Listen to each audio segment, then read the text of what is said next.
જો કોંગ્રેસમાં જૂથવાદ છે તો કોલસાનો કાળો કેવો એ કોઈ નવી વાત નથી. કોંગ્રેસમાં જૂથવાદ કોંગ્રેસની રચના થઈ ત્યારથી જ, અને કદાચ મને યાદ છે કે રાજનીતિક જીવનની જ્યારે વાંચનની શરૂઆત થતી હતી જીવન કરતાં પણ, તો 1968-69 ગાળામાં જ કામરાજ યોજના પછી કોંગ્રેસના સિન્ડિકેટ એવા ભાગ પડ્યા હતા. એ જૂથવાદના કારણે જ હતા. ત્યારબાદ આજ દિન સુધી કોંગ્રેસના A to Z સુધી જુદી જુદી કોંગ્રેસ બની છે. શરદ પવાર પણ કોંગ્રેસમાં હતા, મમતા બેનર્જી પણ કોંગ્રેસમાં હતા.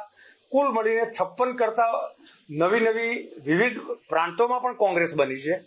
તો જૂથવાદ એ કોંગ્રેસના ડીએનએમાં છે, કારણ કે કોંગ્રેસ એક પરિવારવાદવાળી પાર્ટી છે અને એક પરિવારના 2-3 લોકોના સંચાલન દ્વારા ચાલતી પાર્ટી છે. એટલા માટે એમાં જૂથવાદ એ સ્વાભાવિક પ્રક્રિયા છે. પરંતુ એક ભારતીય જનતા પાર્ટી તરીકે મને લાગે છે કે અમારે આમાં કોઈ કોમેન્ટ કરવાની જરૂર નથી.